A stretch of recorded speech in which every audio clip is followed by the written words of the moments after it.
everyone. It has been a while, but I am so happy to be back in front of the camera and talking to all of you.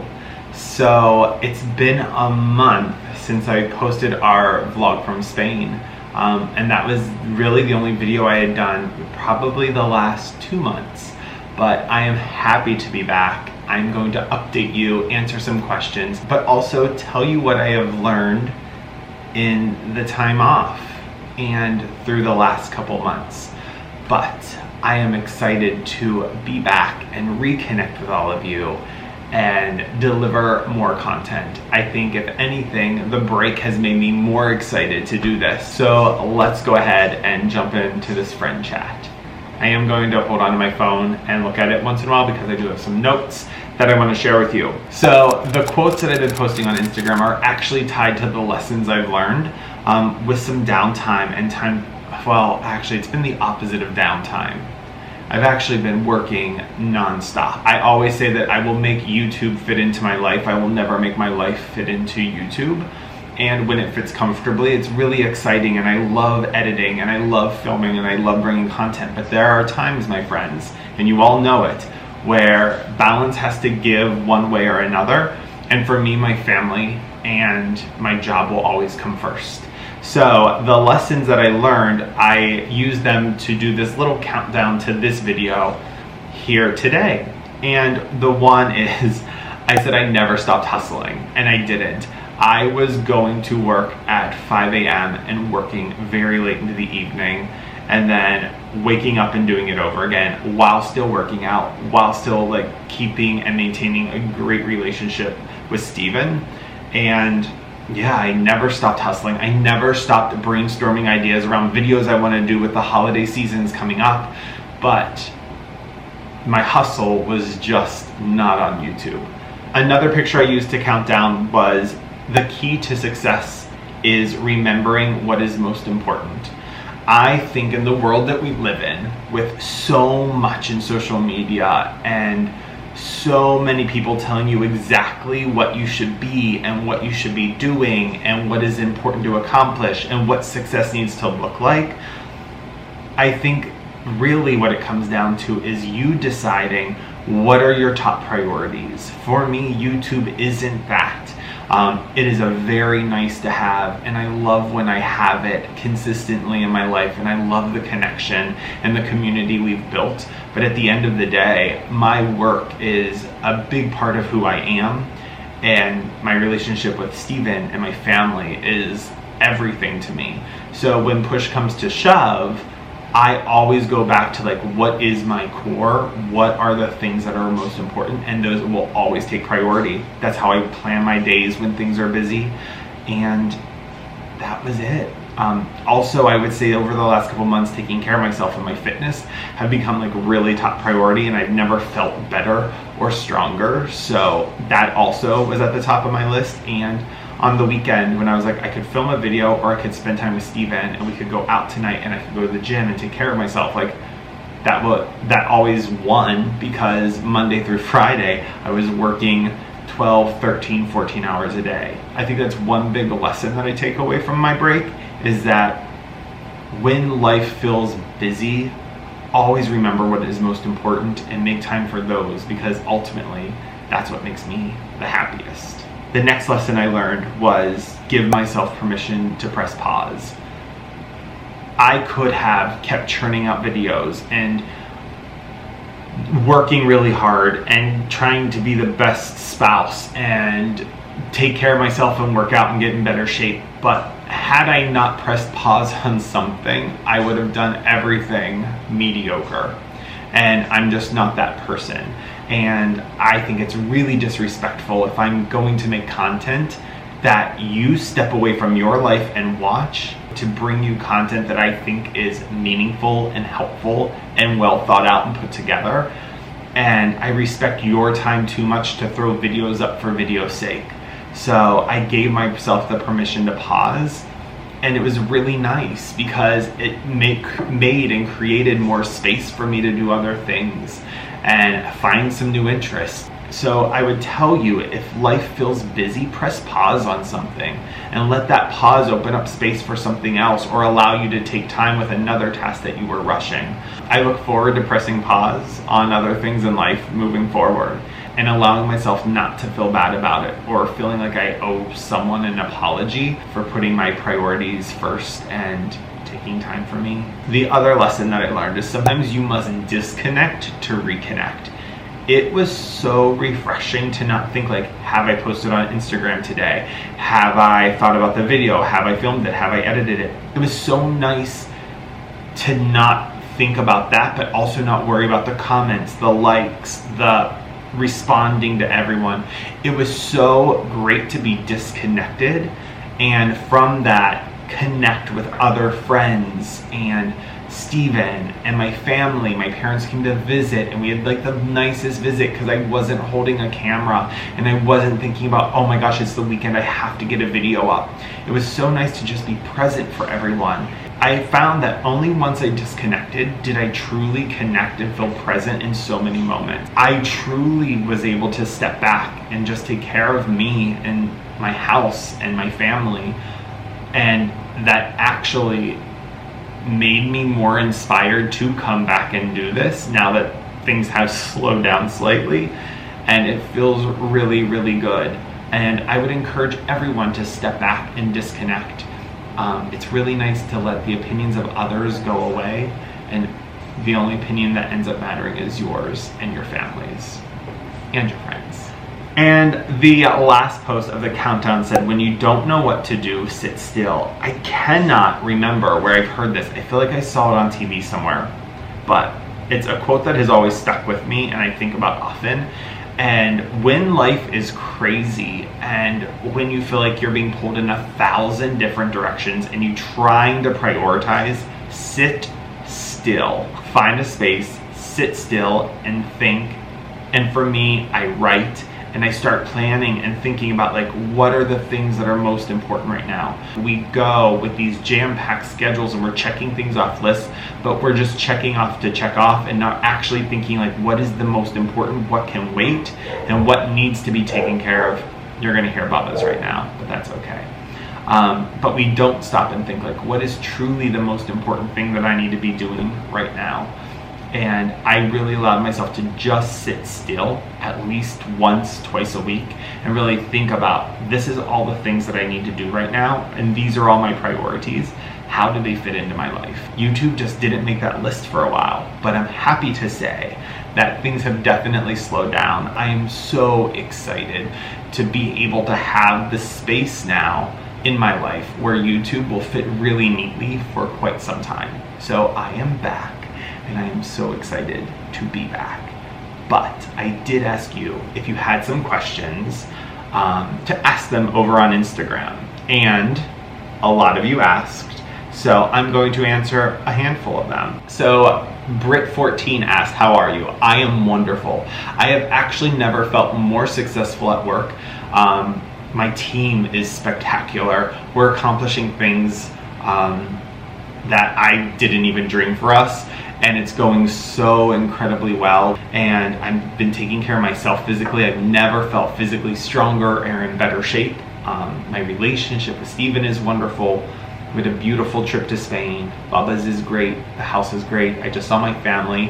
An update on my mom is she's doing really, really well. She has good days and bad days. Her back still bothers her, but she's doing wonderfully. And they came to visit and we went on a wine tour and we just had the greatest time. Any products you'd like to share? Well, I'm filming right after this a favorites video, and it's not gonna be like a monthly favorites, it's just the things that I've been loving since you guys seen me last. Are you going to do a fall decor video? I am. I actually just ordered a bunch of stuff. I'm waiting for it to come in, and then I'm gonna try to hold off till mid to late September to decorate for fall. Actually, I'll probably bump it up a little bit so it gives you guys time to get your houses ready. What books have you been enjoying? There's going to be a bunch in my favorites video that I'm going to share that I've really liked, that I'm currently reading and so honored. I'm reading Cirque, Christina Brawley's recommendation, really enjoying it. I'm not that far into it because I've also been reading Anna O'Brien, Glitter and Lasers, here on YouTube. She sent me an early release copy of her book, and I'm currently reading it, and it is fantastic. Pre-order it, I will leave it linked down below. Since you work so much, I'd love it if you talked about that more. Leadership tips, do you believe in work-life balance? Does your team feel pressured to work long hours as you do? Leadership tips, do not ask anyone to do anything that you wouldn't do yourself. Treat people, I think it sounds so basic, but treat people the way that you want to be treated, and treat them like humans. And when you bring people on your team, make sure they're the right fit, and don't just think of what like you want or the productivity. Think about how they will fit in with the rest of the team members that you already have. I am so blessed, and I cry in interviews and just happen to find the most amazing human beings. My team has never felt better at work, and it's truly a family, as nerdy as that sounds. But if I could give you a recommendation, the book Leaders Eat Last is one of my favorite leadership books. I think it's a great way to keep things into perspective, is that it can't be about your success. Your success has to be their success. I get more pleasure out of seeing them feel really successful than me ever accomplishing anything. That's what makes me feel great. And if you're in leadership for the title or for yourself, you're in it for the wrong reason. And I always say that I never actually introduce myself as a leader. My actions and the way I move about should let you know that. I don't feel like it's something to be said, because if you feel the need to say it, that's part of the problem, because I think your ego's in the way. Do I believe in work-life balance? 100%. But I also am very clear with the fact that sometimes those balances have to tip based off of the time of the year or the tasks that are aligned. And Steven's really remarkable with being really, really supportive in those moments where life and work are a little unbalanced. But I always come back to my core, always come back, and just know that this is a passing time, and that eventually it'll be more balanced. So that's just the way it has to be. Does your team feel pressured to work long hours? I don't think they feel pressured. I think the pressure that we all feel to work long hours is put on by ourselves, because we care so much about the work. And we love being around each other. So we'll all be sitting around and then realize we need to go home. That actually happened yesterday, which was Friday. I was like, it's time for us to leave. But we just love being around each other, and we love the work so much that we don't mind the long hours. But I don't think anyone feels pressured to do so. Any advice or motivation for someone who is not a fan of exercise or very coordinated on how to get started and stick with something? Tell yourself you're worth it. And always remind yourself how you will feel at the end of it. I think for me, my breakthrough was realizing that the more I take care of myself, the better I am for all of those around me, and that I'm worth taking care of, and that I love myself enough to stack the odds in my favor as far as health. And that the more I take care of myself, actually the better my life experiences will be, and the more I'll be able to experience. So that's where my brain always goes. I'd also say one thing that has really shifted in my workout is when I get there and I don't want to be there, I will hop on the treadmill and I'll say something like, the next mile is for my grandma. And I will run that mile. And then I'll say the next mile is for my mom. The next one is for my dad. And I will like go through people, or just people that I'm really thinking about. And I actually dedicate moments of my workout to them. Sounds silly, but it really motivates me. How do you stay positive in a world that seems to be so fired up? That's a tough question. I think we live in a world that is just, it feels insane right now in so many aspects, whether it's natural disasters or the political climate or just the tragedies that occur. I think the way that I stay positive is I try to remember that there is so much more goodness and kindness in the world than evil. We just don't hear about the kindness. And I always go back to, there are so many kind people in the world. We by far outnumber all the craziness that happens. And we just don't hear about it. So I make it a point to be very loud with my kindness and give it to everyone. And I smile and talk to everyone I see on the streets. And that's how I do it. The more I give kindness, the better I feel. The more I practice gratitude, the happier I am and the more grateful I am for everything that I have around me. I say, in order to combat it, up your kindness and your positivity to 200%, and kind of overshadow it. What is your favorite color? My favorite color is black, white, and gray. I would say like that is pretty much like my wheelhouse of color. Any plans for your channel? I have lots of ideas that I want to do, but my channel is going to stay very true to what it is. I plan a lot of like seasonal decor videos. I'm going to do a little bit more cooking, actually maybe a lot more cooking, and then some cleaning organization tips like that. Still sprinkle some planning in here and there and vlogs because people really like those and favorites. I just want to get really consistent, and I want to be really thoughtful about the content that I put out. What are the typical release days for advent calendars? A lot of you ask this. Typically they will start advertising at the end of September with purchase dates in October. You have to buy them in October or you will not get your hands on some of them. I don't know which ones I'm buying this year. I'm probably definitely skipping the Diptyque one because it's outrageously expensive, and both years it was identically the same. What does a typical day look like? Do you ever sleep? Typical day is, it depends if I'm doing a morning workout or an afternoon workout. So if I'm doing a morning workout, we'll go with that typical day. I get up at 4:15, I'm at the gym by 5, I rush home, I take a shower, I leave the house by 6:30, I get to work by 7, I'll be at work till 5 or 6, I'll get home at 6:30, I'll eat, talk to Steve and go to bed, and then repeat that. That's a typical day. I'll typically still work a little bit before I go to bed on the couch, but it's usually like a good 14-hour day. You mentioned going to Spain for Christmas. Not going to Spain for Christmas, we just went to Spain for vacation. We are planning to go away for Christmas, which leads to the next question. Does that mean you will not be doing Vlogmas this year? I will be doing Vlogmas this year. We will be traveling. We haven't nailed down where we're going to go, but I will be doing Vlogmas. I'm also thinking of doing like Vlogtober. We'll see. How do you turn a bad day around to be a good day? You had a day. Some people don't get a day. So be grateful that you had the day. And you can hold on to it or realize that you've already felt the worst of what has happened. So let's say something disastrous happened at work and you made a huge mistake. You've already felt the worst part of the mistake. So like things only get better from here and you work to fix it. I always remember like, oh, what I'm feeling right now, this is the worst of it because it happened. Now I take the steps to fix it. I always go back to like, you just experienced the worst part. Now it just gets better. And then I always also think like, you were given a day. Some people didn't get this day. What's been the best part of your time away from the camera? Just having time with Steven on the weekends. It's been really nice because we were getting into this routine where I would go to the gym, then he would leave with the dog so that I could film, then I'd edit, he'd go do something, I'd still be editing, then I'd publish it, then I'd fall asleep, and then like that was a typical weekend.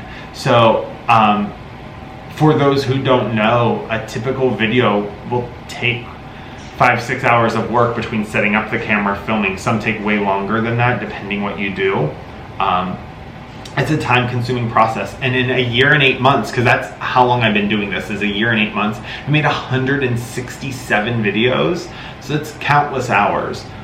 So I think the best has been able to like just talk on the weekend and not be distracted or have a camera or be like, oh, I want to film this, or having any of that shenanigans. I think it's been really nice. All right, my friends, that is where I've been. That is what I have been up to. And I will see you very, very soon in a favorites video. So in the meantime, take care of yourself, take care of others, be kind.